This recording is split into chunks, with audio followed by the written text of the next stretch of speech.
Hey, I'm Lyndol Woodruff, and welcome to the Clarity Changes Everything podcast. People are like, wait, you sell windows and you're doing a podcast? Yes, I am, because clarity changes everything, not just in your house with your windows, but in a chaotic culture, when you find clarity, your whole life changes. So I wanted to bring on some cool people. Let's talk to them. Grab some coffee. Let's do this. What's up, man? Hey, how's it going, man? How are you, buddy? Excited to be here, man. What all are you excited about? Just to be here. It's the very first podcast I'm in, and Oh, is it really? yeah. I've been wanting to get into one or try it out, see how it is, and Well, first and foremost, man, like I'm honored to be here with you for multiple reasons. Like, thank you. you are, how can I put this? You are one of the most like genuine, kindest, like want to help everybody people I have ever met. Appreciate it. And what you've built for yourself and your family with your story is so inspiring. Thank you. And to have you, officially be a partner of the podcast now and officially a part of the Clarity Changes Everything family. Yes. As a sponsor, and, got to be your neighbor for 2 years, which was probably the coolest. One of the biggest blessings. You helped me a lot. Thank you. Through this whole journey of, raising Everly alone, and you've been there and meant a lot to me, more than you know. So this is really cool, and it's cool how it's come full circle, and now we get to talk about business together, and mutually, helping each other grow brands and networking in the community, and it's really cool to have you here, man. So I got Christopher Salas in the studio with Texas Delta Moving today as an official Clarity Changes Everything partner. And you've got a crazy story, man, and I know quite a bit about your story, so I don't really want to say too much. I basically just want to let you kind of run with it and talk, whatever points you want to hit on, and then we'll just kind of roll with that. Absolutely, man. So, no, and I appreciate you very much for having me over, giving me the opportunity to actually present my story to other people. Yeah. My testimonial, more than that. So I was raised, born and raised in Mexico City. It's a big city, kind of like New York. Everything's fast paced. Everything's out there getting everybody. You either hustling or they hustle you. Yeah, so, I can imagine. Yeah, and it's madness. So I had the privilege to actually come here to the States. It's very, very interesting thing that my mom did. So my mom owned Cantinas in Mexico, and she was tired of it. She put that decision on me what we were going to do next in our life chapter. At what age? I was 10 years old. Oh, my gosh. And she asked me, we can either go purchase some condos in the Gulf of Mexico beaches in a state that is called Oaxaca, in a little city called Huatulco. It's a tourist area, really nice. And she said, we can purchase a couple condos over there, rent them out, start a business over there, or would you like to go to the United States? And what a thing to put on a 10-year-old, man. Like, I was trying to decide between Saved by the Bell or, whatever TV shows. And I really just looked at my mom and I was like, I would love to go to the United States. Right? And I thought we were just going to hop on the car and just come. That's it. I didn't know I was going to go through a lot of stuff to get here. But no, it was great. My mom and my stepdad came here to the U.S. in 1999. And I was kept in Mexico with my aunt for a year while my parents, came over here and established a place, where we're going to live and all that. So I'm very grateful for my mom to take that courage, to come over here. It wasn't easy. On the process, she broke her leg.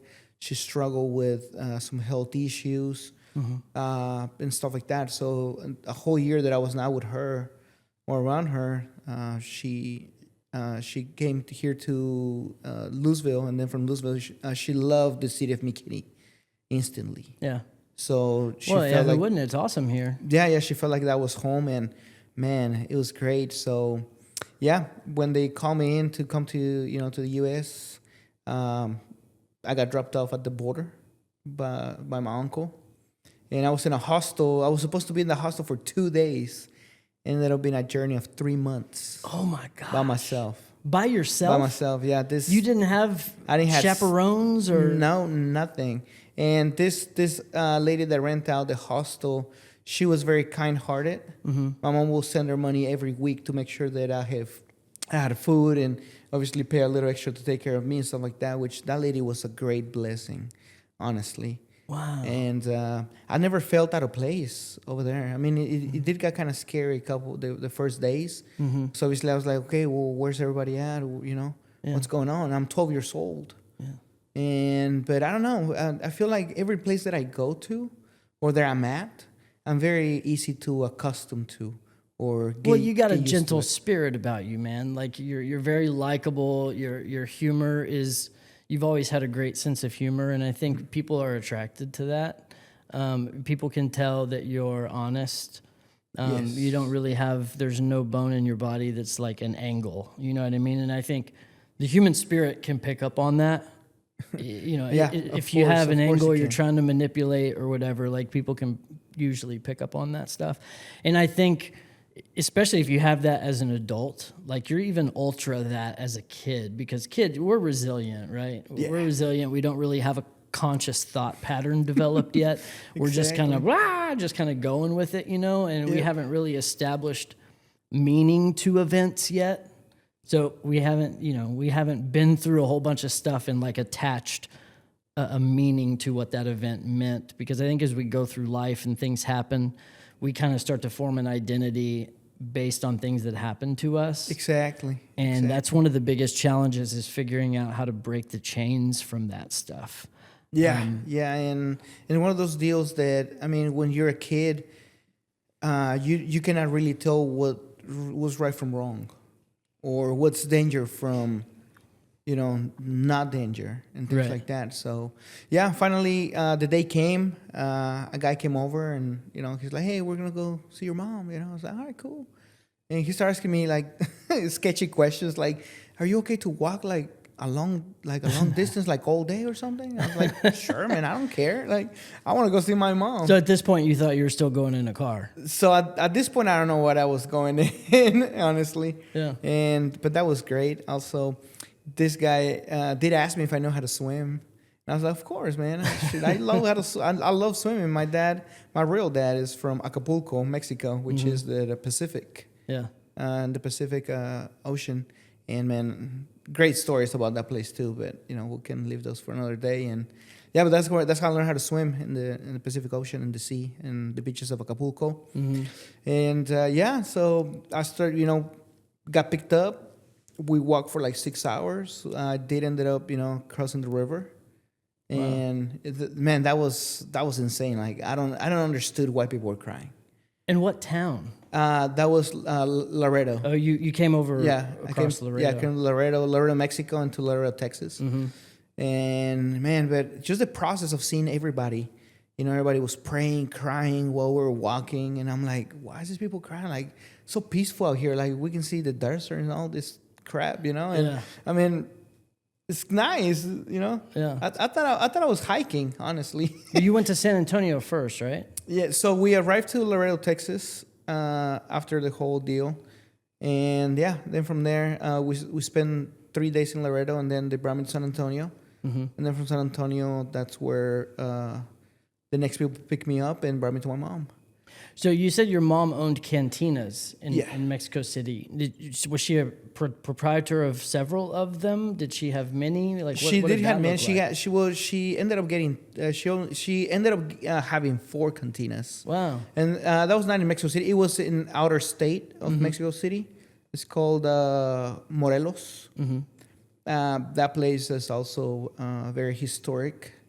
For, you know, the battles in Mexico when we got independence, our independence and all that. So, but the reason that she actually ended up getting rid of them is because over there back in the day cartels were not too big on that area. Mm-hmm.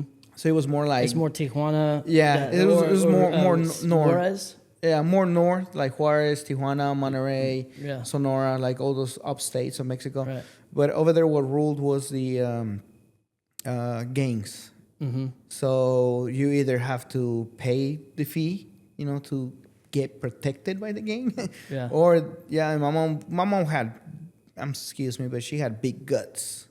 Like my mom, she was like, I'm not gonna pay you crap. Like you don't do nothing for me. What should I pay you? Really? Yeah, my mom straight up told to F off. Did you ever have any time where they would like come to the house and like try to pull a fast ones or anything like that? No. Anything scary? No, nothing scary. But then at the end, they ended up trashing 3 places at the same time.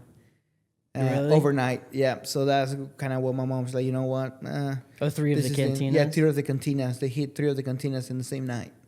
So when she came to the States, did she continue on with like the entrepreneurial spirit? Is that where you get that from? The entrepreneurial spirit, I do get it from her and also my dad. My dad, man, he could honestly sell you anything. I remember you telling me that. Dude, he will talk to you into just if he has a piece of gum in his pocket, he'll sell it to you for $1 if he could. Used. Yeah. I mean, I don't know about used, right? Yeah, but no, my dad, if you think I'm a good speaking and interact with people, dude, my dad was just like probably like 5 times more than that. Really? Oh yeah, he would just like scan you from head to toe, and he was already like talking about like noticing that you got this kind of brand or this thing wearing or a little bit of chain. Like he knew a lot of everything, and I was just impressive how he was just like he could just create a story based on observational. Yeah. Oh yeah, absolutely. Yeah. And kind of paint pictures and create scenarios to pass you his wares. Like, I guess like whatever he wanted you to. Yeah, that's a good salesman, can get you to agree with anything. Oh, and he was great. He was great. He was a great salesman, and that's how he got. I guess that's how we picked up. Even my siblings, my sisters, they have the same thing. I mean, we can be employed for so long, and then we feel like we need the freedom. Like we need to develop our own thing. Yeah. And yeah, so when we arrived with my mom and my stepdad. My stepdad, he worked in construction, stuff like that. But my mom, she worked at a Blockbuster warehouse here in McKinney.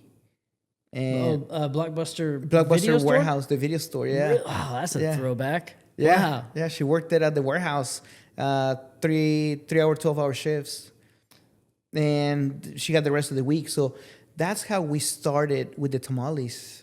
Oh, here, okay. Here in good. Yeah, so we lived in downtown McKinney. Where Tubbs Brewery is at on the parking lot, where actually the parking lot ran right next to the railroad tracks. That used to be called Little Mexico because it was about 32 mobile homes and just Hispanic guys just lived there. You know, they would go to work and that was it. Is your mom still here? No, she moved back now. To Mexico? To Mexico, yeah. Really? She's 65 and it was getting that time that she wants to be a little more mellow, so she got a couple houses over there, and she just taking it easy. Were her parents still there? I'm sorry. Were her parents still there? No. My grandpa, her dad, passed away when she was, I believe, 6 or 7. Oh, okay. Yeah, and my grandma, her mom, passed away from diabetes when my mom was 19. Oh. Yeah, so I'm sure it was kind of tough. She doesn't really share very much information on that. Yeah, I'm sure. And you saw my post that I made this morning. Yes. I think you made a donation, didn't you? I did make a donation, and thank you for that. I can't even imagine. And I share it.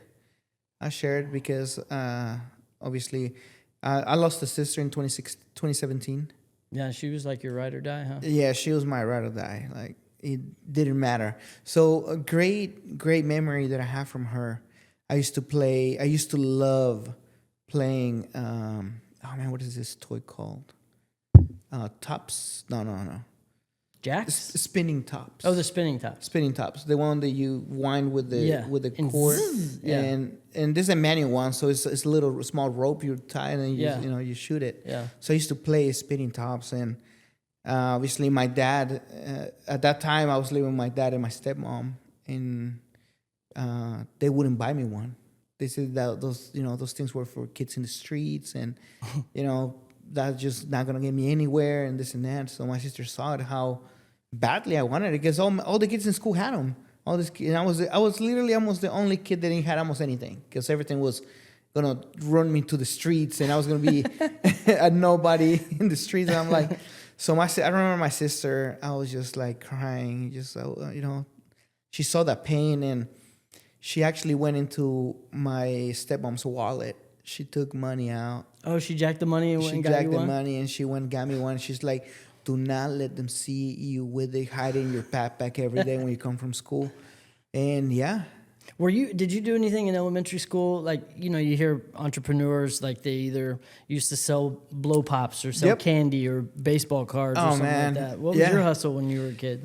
Well, my hustle, it was not really my hustle. It was my dad's hustle because we had to turn in all the money. You were managing your dad's hustle at a young age? Yeah. No, we did it. We did everything. So my dad, he taught us how to build this little tissue pouches. Tissue pouches? Tissue pouches. So basically you buy a box of tissues that has like 50 or 100 tissues. You grab 5 tissues and fold them a certain way. You put them in a plastic bag, and then you seal the bag with a lighter. Right?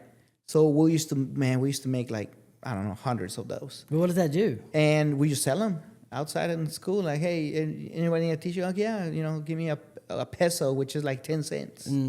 Wait, so hold on. I'm trying to visualize this. You take a box of tissue. You take a box of tissues. You open it up.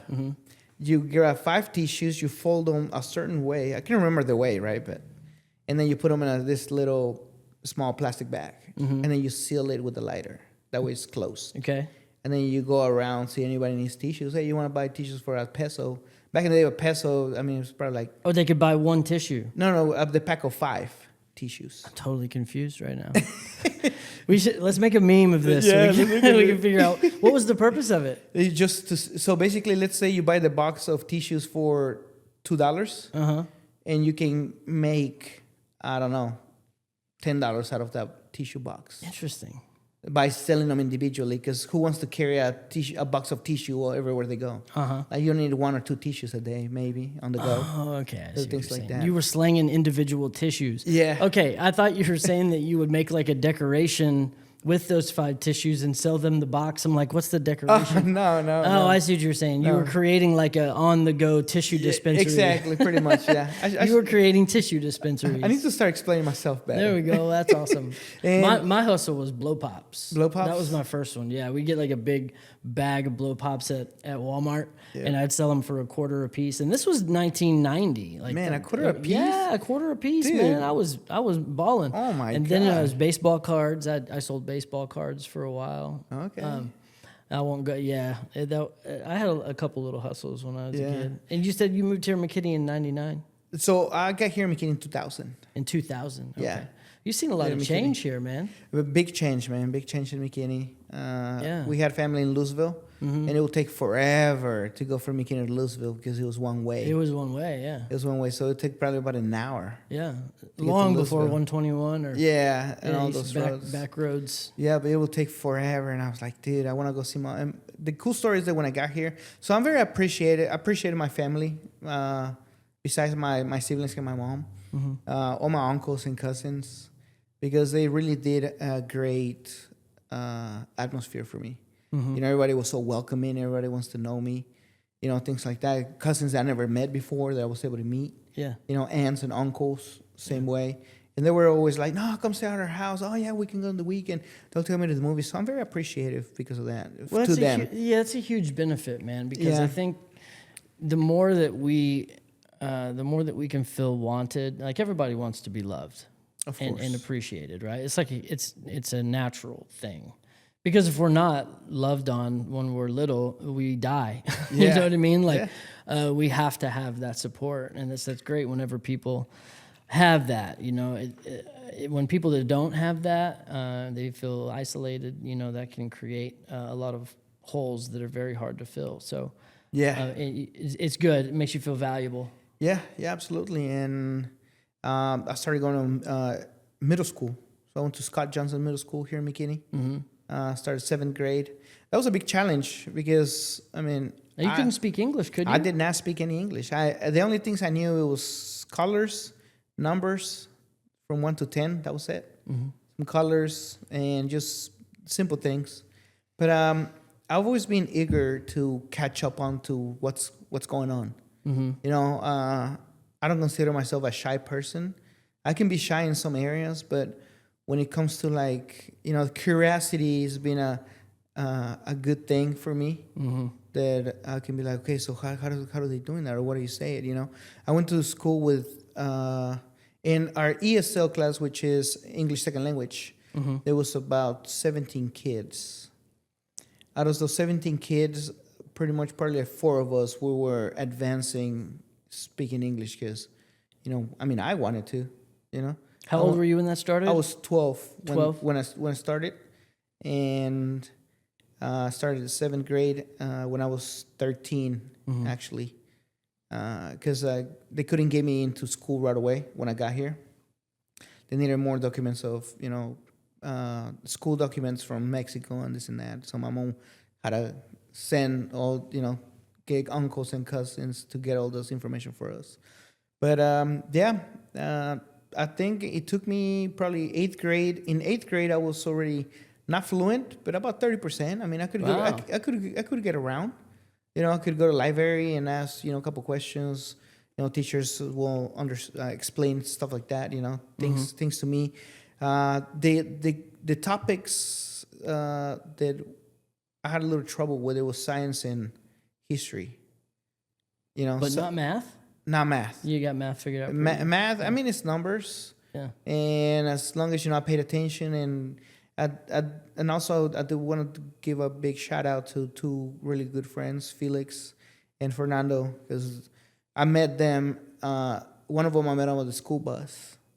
We rode the same bus, and he helped me to translate a lot in school. Oh, really? And then Felix did have him in a couple other classes, and he helped me out tremendously to translate. He taught me my first sentence, which is, "Can I go to the bathroom?"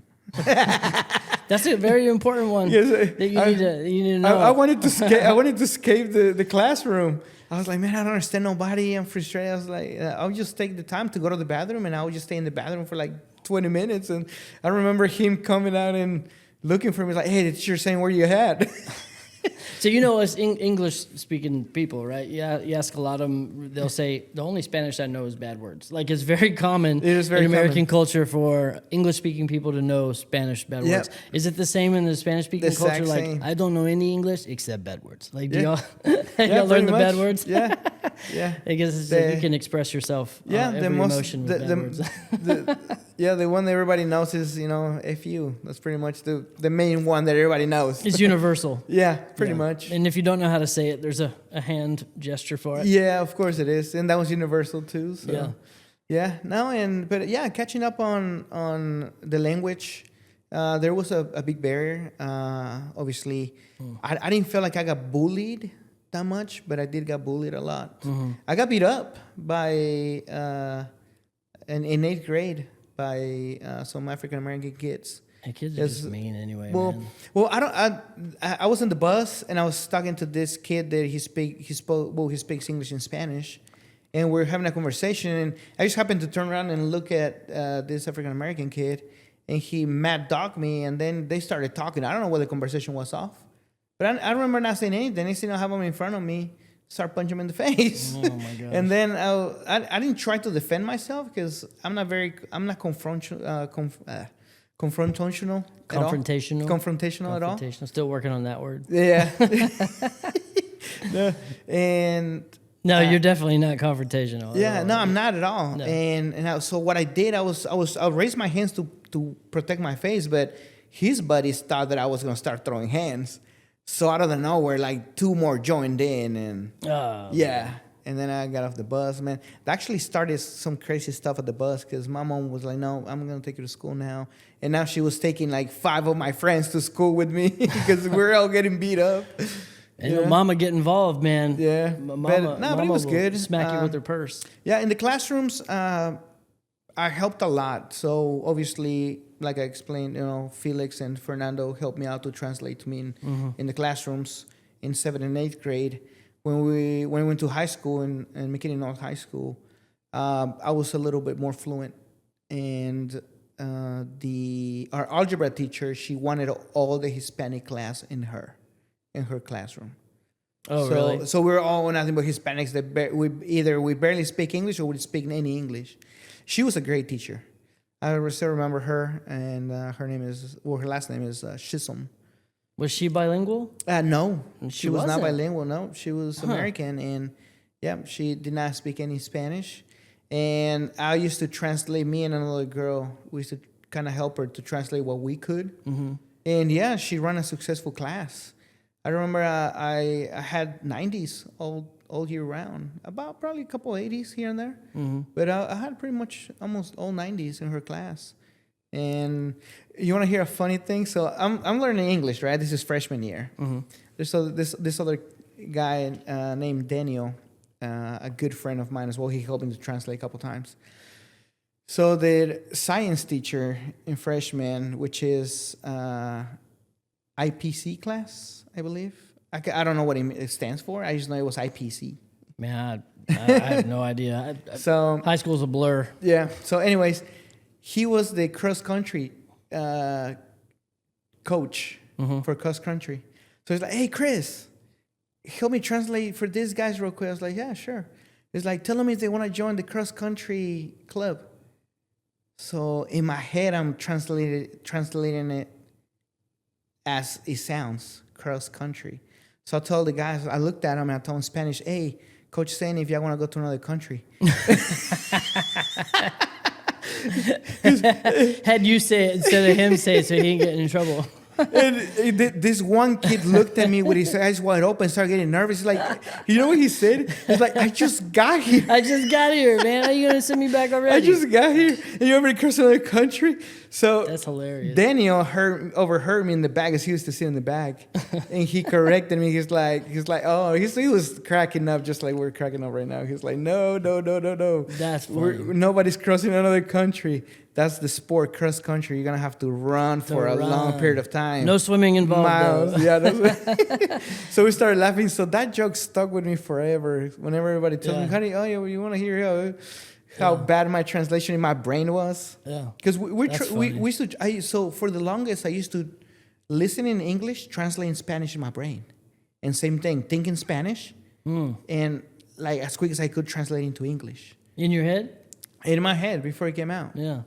Interesting. Well, I guess it kind of happens when you're speaking multiple languages. I would imagine that kind of happens on autopilot. Yeah. Anyway. Yeah. Right? So, and that kind of changed with time. So now I'm able to think in English and speak in English at the same time. Yeah. I don't have to spend extra 30 seconds to figure it all out before. Not 30 seconds, but probably extra cells in my brain that I'm killing by thinking too much. By thinking too much, yeah, having to break it all down and. Yeah. So out of the 17 kids that we were in the ESL class, only 4 of us graduated. Oh wow! And man, I saw many dropouts high school. Oh yeah. They're like, no, screw that. I ain't going to high school no more. I'm just going to go to work and. Yeah. And I'm kind of glad that my mom kind of pushed me to like, no, you got to graduate. Because, we get those, we get influenced by, whenever you're a teenager, you get influenced very easily. Oh, by your friends and whatever. So friends and just culture in general, and what we see on TV and what we hear in music, and we could. And everybody's out there to hustle. Yeah. And I have friends, when I was a sophomore, a few of them already had jobs. My mom wouldn't allow me to get a job. She's like, no, you need to focus on just going to school, come home, do whatever we got to do. It's like if you start on focusing into that and just seeing money, you're gonna end up not. You're gonna chase that. Yeah, you're gonna chase that whole money thing. It's easy to get derailed very quick. Yeah. And if you make that your purpose. Yep, exactly. And now I'm kind of glad that my mom did that. But I did end up getting a job at when I was 16. As you went in the restaurant business, we could kind of pivot there, right? Talk about your service experience and how that's kind of translated into how you run your company. Yes, and exactly. Talk a little bit about that, because I mean, there's just the way, because of who you are, right? Because of the spirit that you have.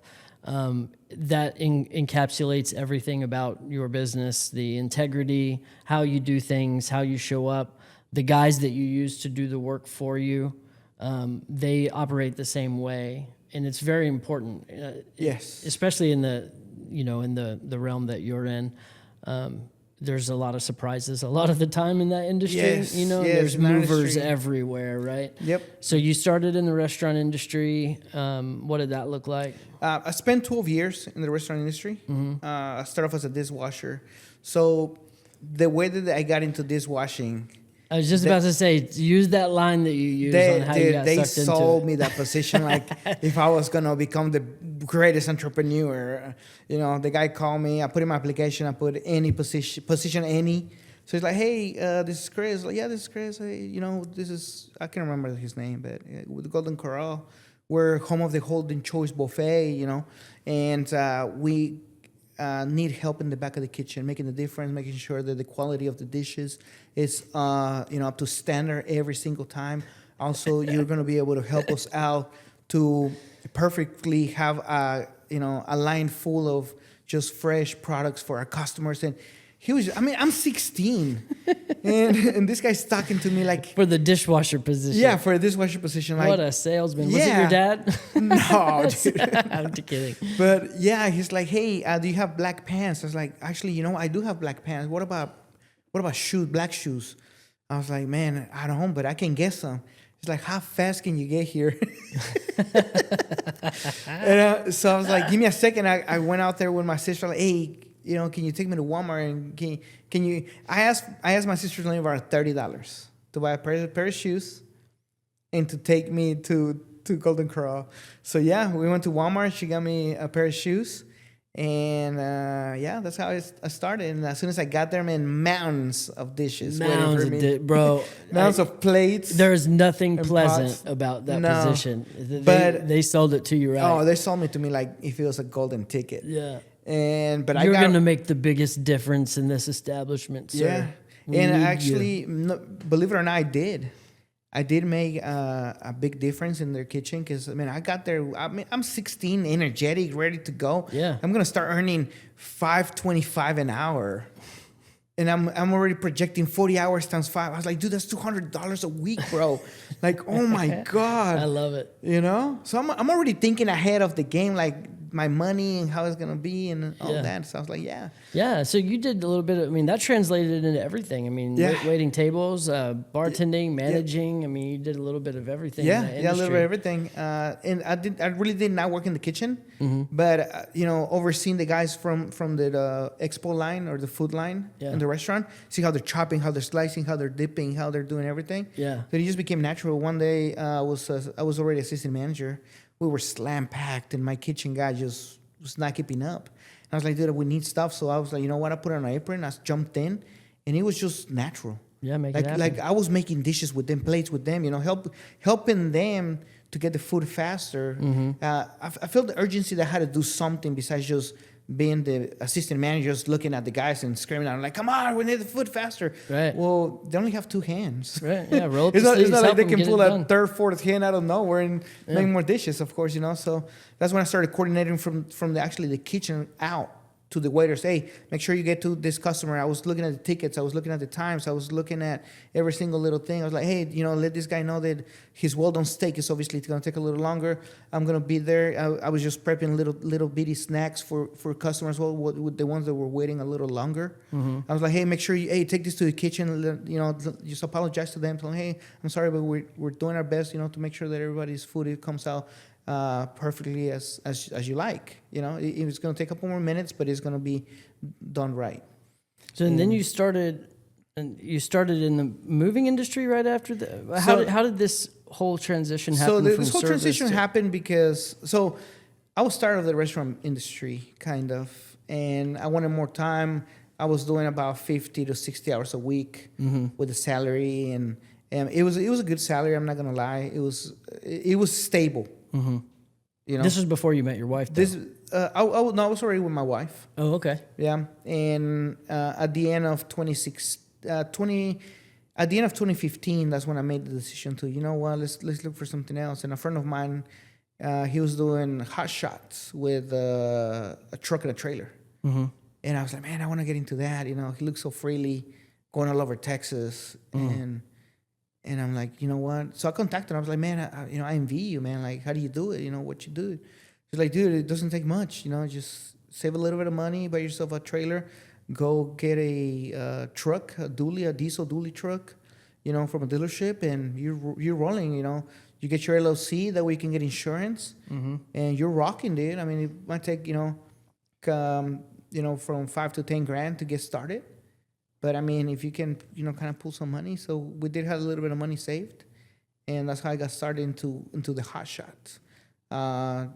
Transporting cars from auctions to dealerships. From dealerships to auctions. Right. I have a friend that does that between here and Colorado. Yeah. Running stuff back and forth. Yeah, not only did it here locally in Dallas, and also I would go to San Antonio, Houston, Austin, Lubbock, all over Texas. And it was good. I learned a lot. So I went from one day being in the restaurant to another day driving a 52-footer trailer with a dually truck. I didn't know nothing about no diesel trucks. Ooh, and there's an art to that stuff. Man, it is an art. And I'm going to tell you why. I went to O'Reilly's, and I'm like, man, we need to tune up this truck. Let's get some oil. Let's get this and that. And then I get to the guy. He's like, what else you need, man? I was like, the truck is this, it's a Ram 3500 with a 6.7 diesel engine on it. I need spark plugs. And he looked at me. He's like, need what?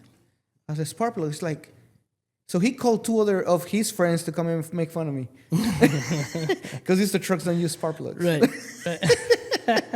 the guy's like, hey, check this guy out. He's trying to buy spark plugs for his diesel truck. And the guy's like, how many you need? And I'm like, well, I don't know. So after they kind of make fun of me, he did explain to me. It's like, look, no, it doesn't need spark plugs. It's a different whole engine. It's diesel. It's not gas. Yeah. The combustion chamber is different. And he's like, what it does is it's a glow plug. You don't replace a glow plug until actually it is default or it stops working. The truck itself is gonna let you know that it doesn't work anymore. So just do oil change and fuel filter. That's all you got to do. Yeah. And so after how long did you do that before? Okay, so you did that, and then the junk removal came right after that. So I did the hot shot. I stopped the hot shot in 2017 when my sister passed away. Oh, okay. It just we received a call in the afternoon on a Sunday that she has passed, and on Saturday, and man, it was just devastating. So it took me about 3 weeks to get back into kind of trying to work or stuff like that, because I was helping my mom, my sisters. More than that, my nephews, my two nieces and my nephew, the kids that she left behind. And I mean, I didn't work. For 3 weeks. And I'm just like, man, we need cash. I was telling my wife, I don't have any more money. I'm tapping out my credit cards. So she also was worried that I'll be on the road, by myself, driving the trailer and the truck. And she's like, hey, what if you go into deep depression or something? What you're going to do? I was like, you know what? I'll go back to the restaurant industry. It's okay. I mean, we can start from That's zero. the beauty about the restaurant industry. Yeah. If you got a personality and you know how to talk, you can always fall back on that. Oh, There's definitely. There's always going to be money in restaurants. Oh, yeah, definitely. Yeah. And I've looked back and I was like, you know what? If I need to restart from zero, that's exactly where I'm going. Yeah. I've done that multiple times. Oh, shoot. Yeah, absolutely. Yeah. Man. So I was going to sell that truck, the dually, the Ram truck. I was going to sell it. And a friend of mine worked at this moving company where they subcontract you with your truck. So you go in with yourself with your truck. That way you can pull their trailer, all their equipment. Okay. And they pay a little bit of premium dollar. And I called him up. I was like, hey, man, I'm selling my truck. You want it? I'm not going to have use for it, He's like, dude, you're crazy. Come and make money with the truck. Weekly pay, you get pay more and this and that. I started doing numbers like, dude, this is great. So, yeah, man, but I didn't know it was going to be hell. Hell, going from the restaurant industry to drive for a year and a half and doing no hard labor ever. And now you're into lifting all this heavy furniture. It is no punk, man, at all. Man, he kicked my butt. That was one of the best rock bottom hits that I've had in a long time. Thinking that you can do so much with little, and then you come over here to a whole new different world. And man, but I feel that the pain that I had from my sister's passing, it was greater than my physical pain. And the guy that trained me, I'm very grateful for him. His name is Raul. He's from Belize. Man, that guy he's a soldier. He don't back down. He told me from day one, So I was 250 pounds when I joined the moving industry in 2017. Mm-hmm. And he looked at me. He's like, "Hey, what's your name?" I was like, "Chris." Like, "Nah, your name is Fatty." In Spanish, is panzón. Panzón. Panzón. That means you have a big belly. Sí, güey. And Sí yeah, he's like, "No." puede. So I was panzón for everything. Hey, panzón this, panzón that. I'm like, "Freak it." So I mean, I was like, "Whatever, dude. I don't care. I'm just here to work." But he kicked my butt like no other, dude. He did not. And he told me, "It's like, look, if you don't like the job, quit. If you don't like this, quit. If you don't do this, quit." Like, everything for him was just for me to quit. He's like, "I'm explaining to you things, but if you're not going to be able to pull through, quit." He's like, "I'm not going to sit there and cry to the owner and do this and do that. It's just between you and I. You either keep on coming, show up the next day, or you quit."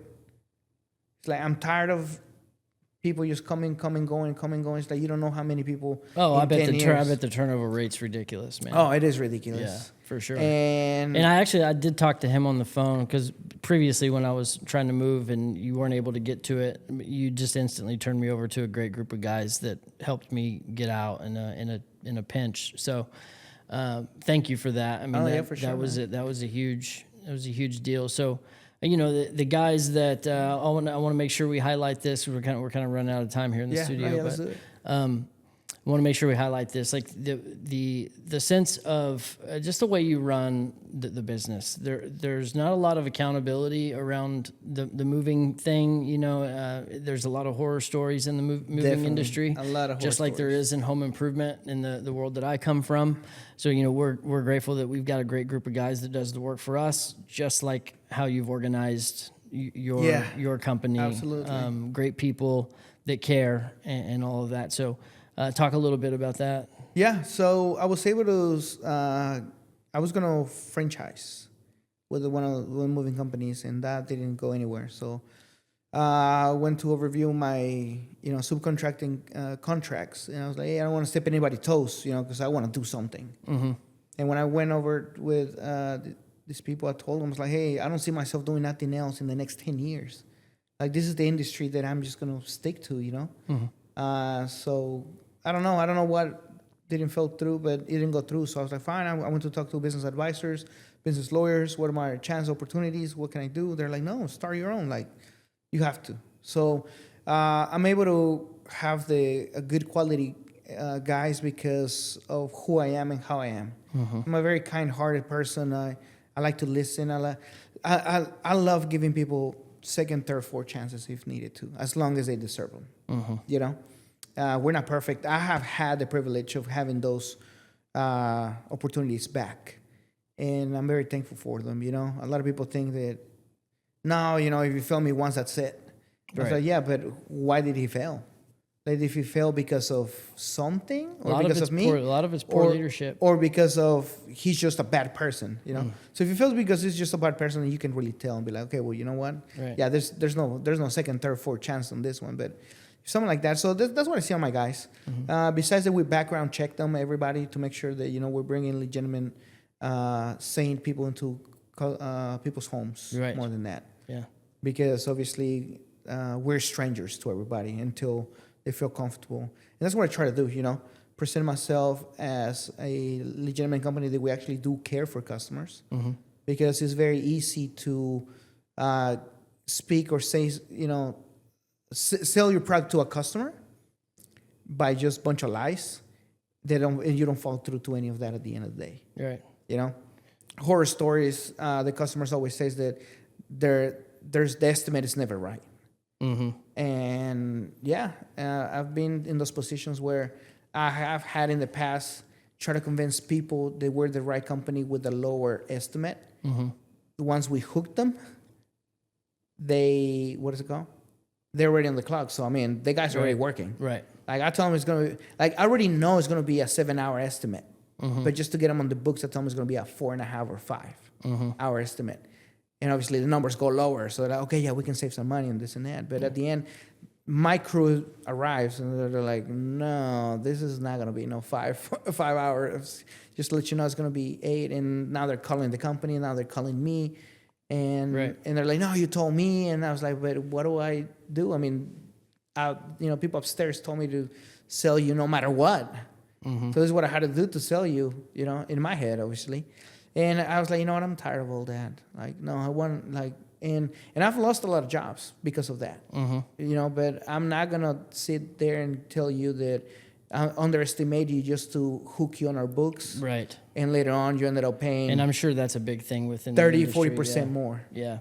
Yeah, so I mean, just the accountability. I mean, if you're here in the area, or anyway, you know, you've moved people from San Antonio up here. I mean, you guys will go, of course, outside of this area. But if you're in the area and you want to have someone trustworthy in your home to protect your stuff, they got great equipment, they got great guys, they cover everything. They will actually come in, and if you need everything packed and moved and unpacked and all of that, they can do all that. And our other sponsor partner of the show, Cook DFW, you actually got to move them personally. We got to move just a them. couple of weeks ago.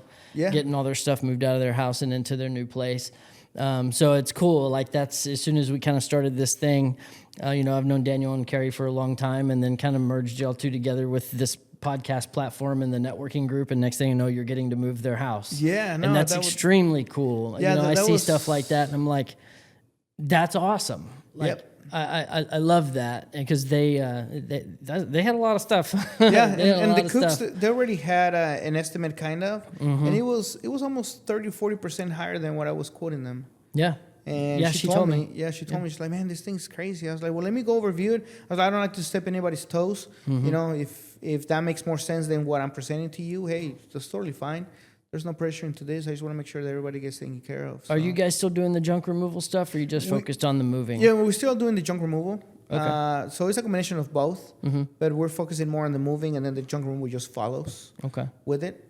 So yeah, you know, if you're listening to this, check these guys out on social media, Texas Delta Moving. The website is texasdeltamoving.com. Christopher Salas. It's spelled Sales. Sales. S-A-L-E-S. For the longest, I thought that was your last name. Yeah, it's actually French. Salas. It's a French last name. I don't know how I ended up in Mexico. Well, it probably had a lot to do with the landings in Louisiana. Yeah, because they have everything in the Cajun down there. Quick fun story. Cinco de Mayo, which is Cinco de Mayo. Everybody thinks it is Mexican Independence Day. No, that was the battle that we fought versus France to not take over Mexico. Oh, okay. Yeah, I didn't know that. I mean, Cinco de Drinko. Cinco de Drinko is how we think of it here in America. Everybody drinks out here while we're battling over there. Well, cool, man. You know, I'm really excited once again. Yeah, man. Appreciate to have you a part of our the networking group that we're putting together, or we have put together for home service people here in Collin County, and have you a part of the podcast as a sponsor partner. Thank you. And you know, I'm always here to help in anything you need, just like you've always been there to help me. And I mean, you'd show up on my porch with ribs at random points in time when I needed them most. Like, how'd this guy know I wanted chicken right now? He just showing up with some chicken. Oh, dang. I had chicken legs at home today. So what's a phone number? What's a good phone number? The phone number to reach us at is 945-237-3616. That is a business line. And we have a cool CRM where you can just go into our website, put your information in, send it over to us. That way we can kind of see what we're working on. When I'm calling you, I already have mainly an idea what we're working on. Yeah.